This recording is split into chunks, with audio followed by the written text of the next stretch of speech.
It's another beautiful day for baseball in Los Angeles. And baseball podcast. Josh Schaefer and Blake Harris Cover everything Dodgers right here on Inside the Ravine.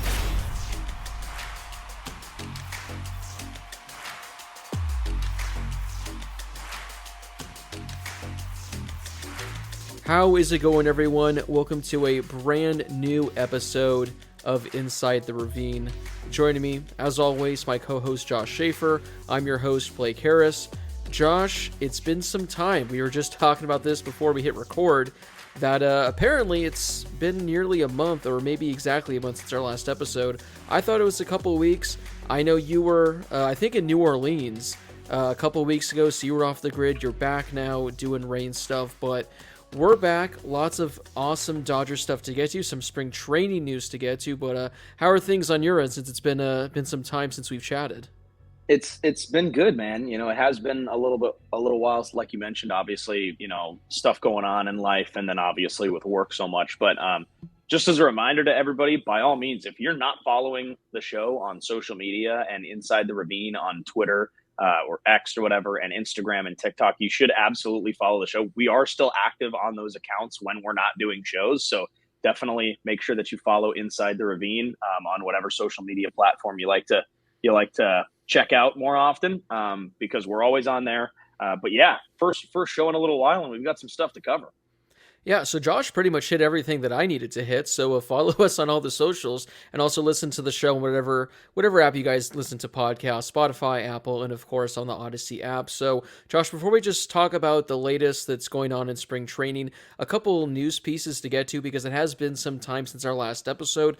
The first and the biggest, it's a pretty big one too, is the fact that Clayton Kershaw is officially back with the Dodgers, a one-year contract for 2024. He does have a player option for 2025.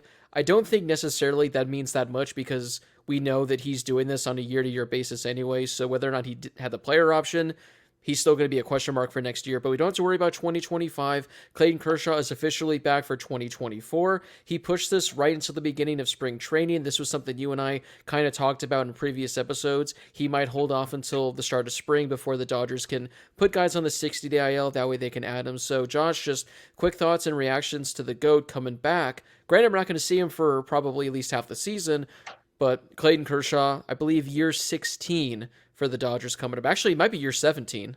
Hard to keep track of. Yeah. I mean, I think this is something that we kind of knew was a possibility. And I, wasn't super surprised. I think we all kind of knew that this was likely going to happen. So yeah, I'm excited for him. I'm excited to have him back with the team. I think it's going to be fun to watch, especially with, obviously the high expectations surrounding the team with or without Clayton Kershaw this year. So it's great to have him back in the fold. That's a great kind of trade deadline acquisition you might be getting to, without having to make a trade for it, with him being out the first couple months of the season. And then I think that also, has a huge factor on what his deal looks like. And, you look back on what it could be. He's going to get, he's got a bunch of bonuses built in, $2 million for 6 starts, $3 million apiece for 7 through 9. So he's got more bonuses as he gets more starts, because of course the Dodgers want him to, they want him to make starts. They want him to see innings eventually. And the fact of the matter is that he's going to come into this team in the middle of the season, and who knows where the Dodgers are going to be right then. This was the same thing last year, where there was a part in the season where the Dodgers were hurting for starting pitching. So who knows when he's going to come in, what the team's going to look like from a health standpoint. But ultimately, having all of these bonuses built into his contract, I think, is a benefit not just for the team, but also for Clayton Kershaw. Yeah, like you said, it's going to be like a trade deadline acquisition, because there's still no like exact time frame for when he returns. I think he said kind of like maybe end of July, sometime in August. So you're essentially adding a starting pitcher just midway through the year. And I'm all for it, because the Dodgers starting rotation, the way they built it this offseason, you can make the case they don't need Clayton Kershaw. I mean, granted, we'll take him, but the rotation is so deep. By the time Clayton Kershaw returns, he's probably going to be the number 4, maybe the number 5 starter. So we saw it last year. He still has what it takes to be one of the better starters in all of baseball. When he fell off in the second half and in that playoff game, it's because he had a problem with his shoulder. I mean, he underwent a major shoulder surgery. That's a tongue twister, Josh. Shoulder surgery. Shoulder surgery. He underwent that, the first surgery of his career, so clearly there was something that was wrong with him in that second half, but he's going to be fully healthy.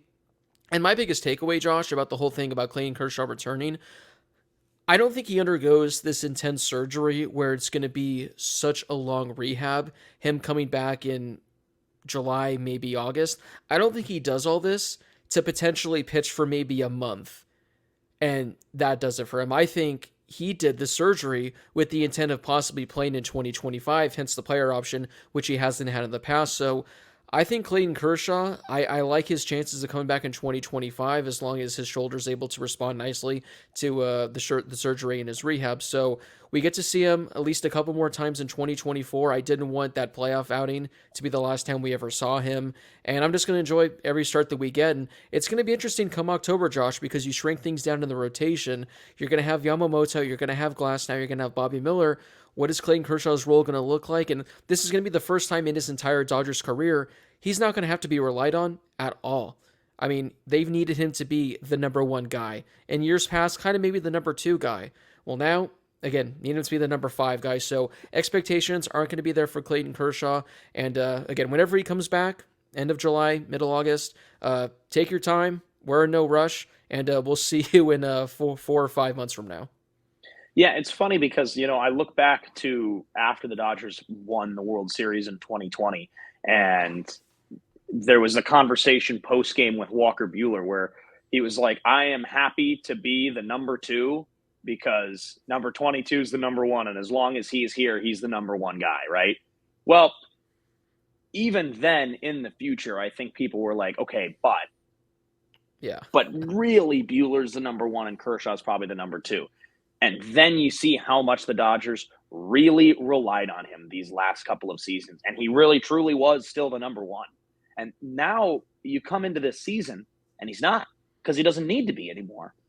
So I think in the grand scheme of things, I think Kershaw is still probably going to be viewed by a lot of people as the number 1 or the number 2. But again, he doesn't really need to be. And I think that the Dodgers getting him so late in the season, or what we expect to be so late in the season, is going to be a huge, huge benefit, not just for him, but also for the team.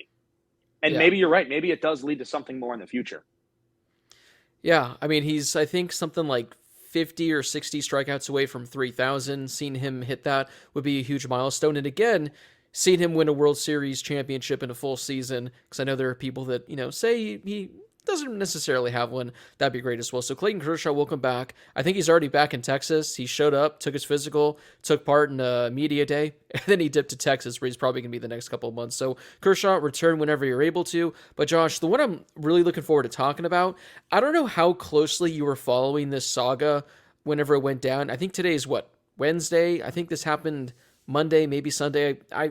I'm losing track of whatever day it is, but during the offseason, we were talking about the Dodgers, what their roster is going to look like, and we kept talking about Manuel Margot and how you and I didn't necessarily understand the fit.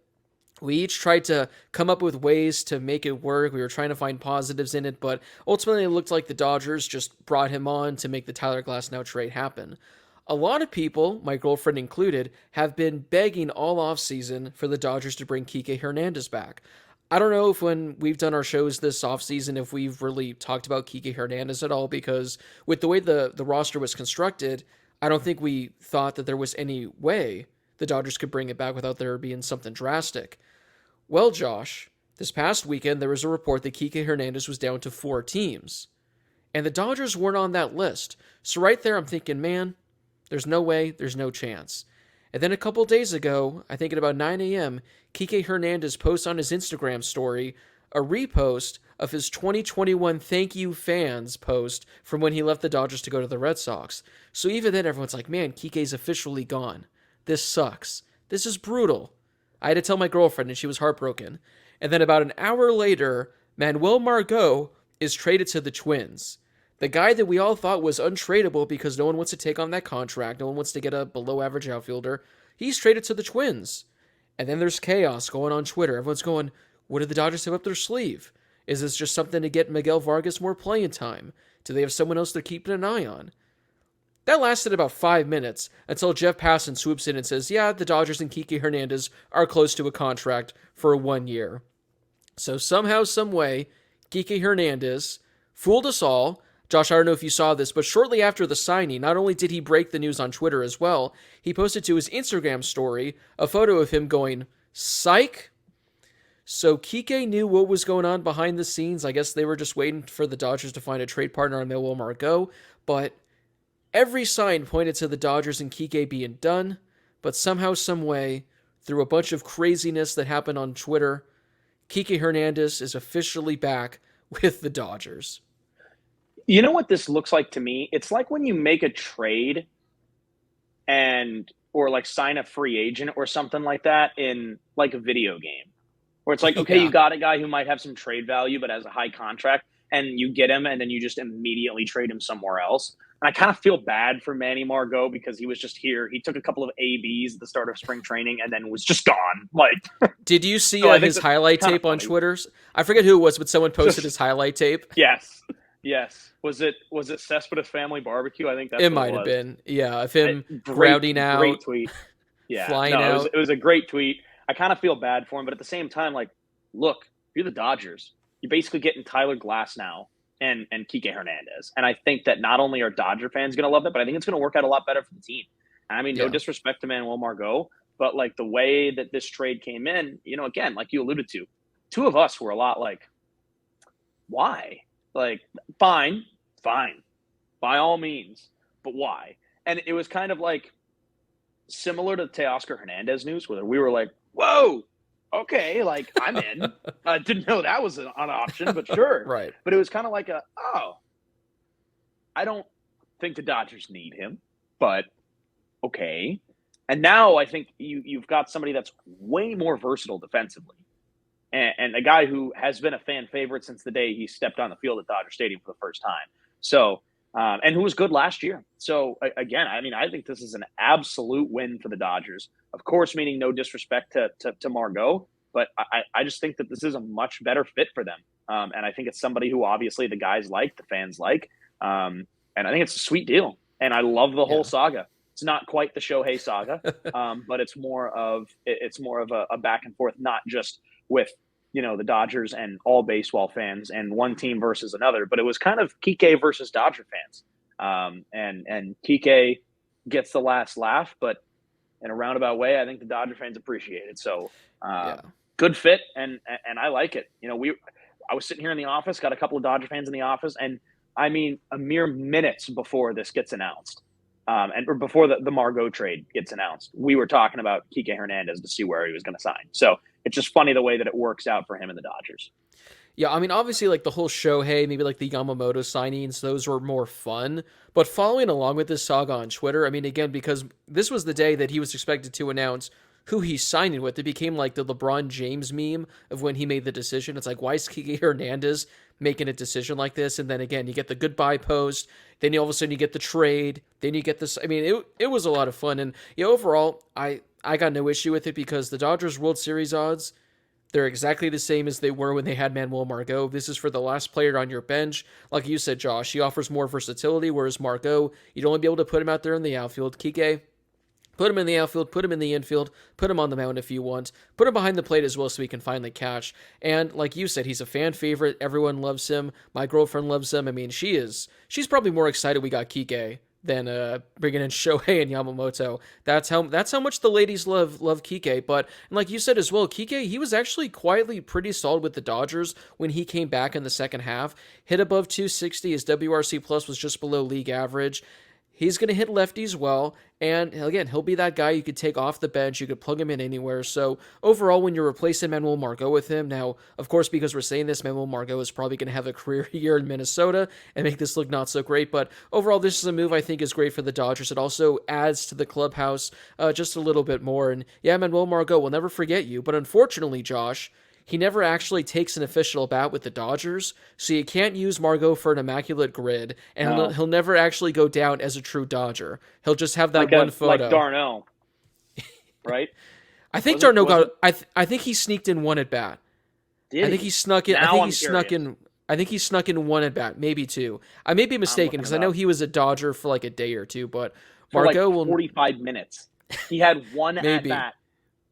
He had one at bat. But there you go. You can use him in the grid. So Margot, you can use him in the grid. But again, we have the photo and we have his 1 minute highlight reel of him grounding out, of him flying out to right field, of him smiling. So thank you for your services, Margot.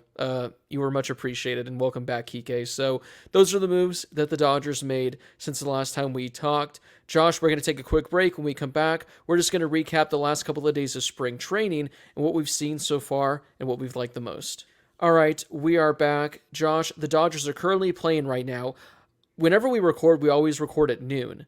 But I wanted to push this back just a little because I wanted to personally see a certain someone on the mound. Yoshinobu Yamamoto made his Cactus League debut.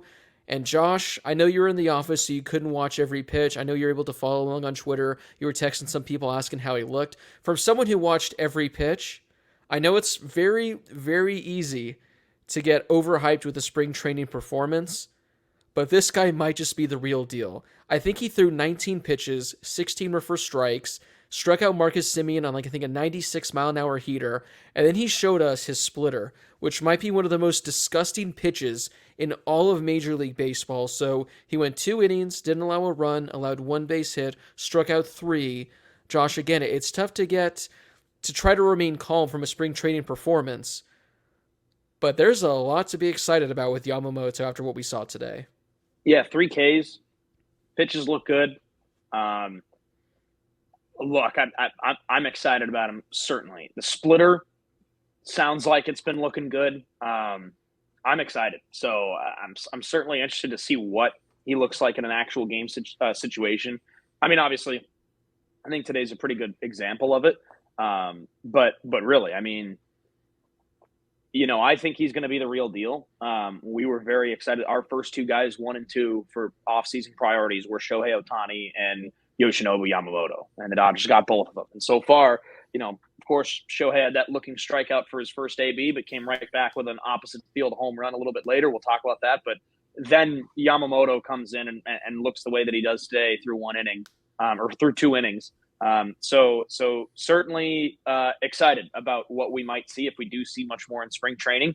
But certainly once we get closer to the season, I know that anticipation is going to continue to ramp up, because I just think so many of the things he does well, all the technical things, he just does so many different things well. So it's exciting to see what that turns into in the future. Yeah, I mean, one of the highlights that everyone was looking forward to with Yamamoto is the fact that he has arguably like the best command of any starter out there. I think Fangraphs gave him like a perfect grade when it comes to command. And yeah, 19 pitches, 16 strikes. That'll play. So again, it's only been 2 innings. It's been 1 outing. I don't want to get too overexcited, but man, he looked good. I mean, he looked good. He wasn't facing scrubs. He was facing guys that are going to be in the Rangers starting lineup this year. So I'm looking forward to seeing Yamamoto's next start, whenever that may come, because I want more, Josh. I'm hooked. I'm addicted. I need more. I need more Yamamoto. Give me more Yamamoto. But I know you've got the bobblehead nights already circled on your calendar, I'm sure. Yeah, all freaking like 22 of them. And half of them aren't even announced yet. I'm going to need new shelves, Dodgers. You need to cool it. Calm down. 10. 10 is fine. But, I don't know if you've got room, it looks like. I mean, lean to your left a little bit. I'm looking at the wall behind you. Lean to your left a little bit. Your left. Oh. Your left. Oh. Well, look, yeah, man. Not that much. You take down your fancy little, your silver YouTube plaque, and you've got room for 1 more of those bookshelves if you push them all the way to the wall. Well, Josh, you've been in my apartment, so you would know that right next to my desk, I do have an additional shelf that is also loaded top to bottom in bobbleheads. But you've got more room. That is true. I do. I could make room. You have to relocate some of those things hanging on the wall, which I can tell from here is the YouTube plaque and then a KASC Blaze Radio Award, correct? Blaze Radio Awards, so they say. I still am going to need actual proof on that. I know your roommate claims, but there's still no way. There's still no way. It happened. It happened. I have one. I need to say it for those listening. This is totally irrelevant to anything. But long story short, at Arizona State, we were part of the radio station. And at the end of every year, they gave out a bunch of awards to a bunch of the different shows. I was at every award show during my time there. But of course, the last award show, whatever the reason was, I was out of town. I couldn't make it. Our show that we did, our college football show, didn't win any awards. Yeah, I was like, man, I get it, but oh well, we didn't win any awards. And then I believe, if I remember correctly, months and months went by of nothing. And then I think It was about 3.5 months later, yeah. 3.5 months later, Josh and the guys, they come to me and they say, oh yeah, by the way, we got this award. And Josh, what is it? What is it? The Red Carpet Award. An award that had never been an actual award before. Signed by Josh's roommate, who at the time was our radio manager. Signed by him, given to our show, the Red Carpet Award. And to this day, I still think there's some shenanigans going on. One, it took 3.5 months, but number two, what the hell is the Red Carpet Award? I don't think to this day I've gotten an explanation on what the Red Carpet Award is. But, needless, Josh, it is framed. It is framed and it looks great. And your roommate's signature is proudly displayed. I've got one. No, I've got one somewhere. It is somewhere. I don't know where it is. But I do have 2 Blaze Radio Awards. And that one I am very proud of, because we always said that our show deserved an award. And we did win, but we did think it would be funny to not tell you for like 4 months. So that's what we did. Yeah. And we continue to complain like, oh man, I can't, isn't it BS that we didn't win anything? we would say things like that for months. And it turns out we did, or at least maybe we did. But hey, we're a Red Carpet Award winning show. I need to find out if Blaze still continues the Red Carpet Award, because if that was a one-time thing, my suspicions are going to get even higher. But Josh, we're going to wrap this up by talking about Shohei Ohtani really quickly. He made his debut yesterday, his first game in the Cactus League. And I knew this going in. I said 100%. This dude is either, one, going to strike out in his first at bat, or he's going to foul one off his leg and exit the game. There's no way he's going to match our expectations in the first at bat. He ends up striking out in his first at bat. Second at bat, he grounds out into a double play, does bring in a run. And then the third at bat goes oppo field to left, hits a home run, and we're all like, yeah, this guy might be kind of good. Yeah. The looking strikeout in the first AB was funny, I thought. But yeah, the fact that he comes right back and hits a bomb to the opposite field was just sick. And it's one of those things where it's like, look, it's spring training. I'm trying not to get super excited, but seriously, the team is just rolling through spring training. And I know that means nothing because it's a different lineup every day. And there's a billion guys who are playing. I don't know if you've ever actually looked at the spring training box scores on the MLB website, but they've got the lineup and they've got the pitchers. It's disgusting. And then it says bench, and there's just 50 guys, and then it says bullpen, and then there's just 75 guys. It's ridiculous. But again, I know these games don't matter, and I'm not going to sit here and try to put so much stock into it. But from what we've seen so far from not just from the team as a whole, obviously the games have been fun to watch, but not even the team as a whole, but specifically the players we've been interested in watching. What we've seen is really good stuff. We've seen guys like Yamamoto be just technically sound in 2 innings and have that control. That could change opening day if he gets the opening day start. He could look terrible. It can happen. But I'm saying from the very small sample size we've seen the Shohei Ohtani that we were hoping to see. We've seen the Yamamoto we were hoping to see. And again, we're not even talking about a lot of the other guys that we've seen show up. I mean, there's some prospects that we've seen for a couple of years now that have looked good through spring training so far. So again, just to kind of gloss over the rest of it, it's a small sample size. It's games that mean below nothing. But from what we've seen, you have that excitement growing because, these guys, at least early on, when you expect them to perform at a high level. So far, they've done that. My favorite thing about spring training is how you overreact to guys that have started like 0-6, and you're like, no, it doesn't matter that it's only been 6 spring training at bats. These guys look horrible. But then you look at the guys who are like 4 for 6, and you're like, oh, we're so back. This guy's going to be such a unit this year. Like, my God. Like, Kevin Podlow hit a home run. Dude is going to be a freaking maniac. Going to be a maniac. That was that home run when I was like, oh, yes. Like, this, wake me up in October.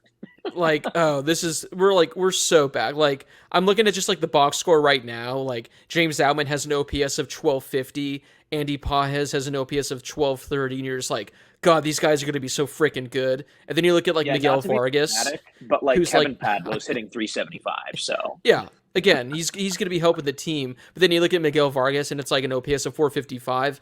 God, the dude is going to suck this year, 100%.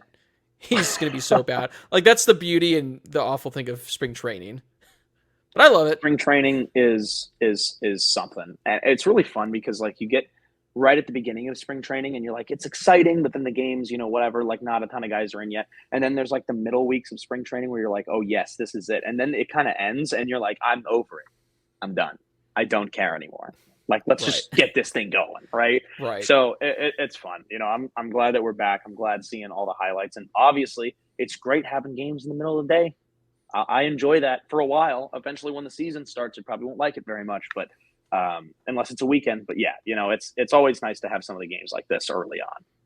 Yeah, so we'll probably do another episode, definitely sooner than the last one, where we go more in depth on some of the guys in spring training that are catching our eye, some storylines to follow, and all that kind of stuff, because not enough time to get to that today, but just an episode to go over the latest moves, the signings, and of course talk about Yamamoto, talk about Shohei. And yeah, Josh, I just mentioned Andy Pages. Apparently he had a 2-run home run about 5 minutes ago, so that's why his numbers are looking pretty good. And the Dodgers are winning as of right now, so they're looking to extend that winning streak. But yeah, Josh, any final words before we head out for this episode? It's funny because the other day there was actually a Southern California Sports Broadcasters award ceremony, and obviously a lot of the Dodgers guys weren't there. There was one Dodgers guy there, and it was Joe Davis, and the Dodgers did very well with the media awards. So there was one guy who was taking all of the awards on behalf of the organization, and it was Joe Davis. And it was funny because every time he would go up and get something, he'd be like, Shohei's playing today. Thanks, guys. So Shohei comes out, hits a home run, and let's see what the rest of spring training brings. Again, I'm not trying to get too over the top about anything, but I'm certainly excited for opening day. There you go. And Josh, I didn't include this when talking about the notable moves that the Dodgers made in the last month, but they did sign a former Chatham Angler. They did. I believe, was it Matt Gage? I can't even remember. Was it Matt Gage as the former Chatham A, or was it another one of those random like AAA pitchers that probably aren't going to make an impact in 2024? Yes, Matt Gage was a 2013 member of the Chatham Anglers. So yes. And a product of Siena College. Bro, you subtract one with Michael Busch departing, but you bring in another with Matt Gage. It's the circle of life, Josh. It's the circle of life. And how about Kyle Hurt Bump Day? Oh, yes. He looked fantastic. So, again, once the season starts, we can bring a Chatham Anglers segment into the show. But hey, just wanted to get that in there. We did add a Chatham A in Matt Gage. So if you guys enjoyed the show, make sure to follow us on social media, whatever app you guys use. We're on Twitter, Instagram, TikTok, and Inside the Ravine. You guys can also watch our full episodes over on YouTube. Just search Inside the Ravine. We're also on Spotify, Apple Podcasts, and of course the Odyssey app. So wherever you guys listen to your podcast, tune in over there. For Josh Schaefer, this has been Blake Harris. Thank you guys for listening. Stay tuned for more Dodgers podcasts as spring training goes along. And as always, we hope you enjoy the rest of your week, wherever you may be.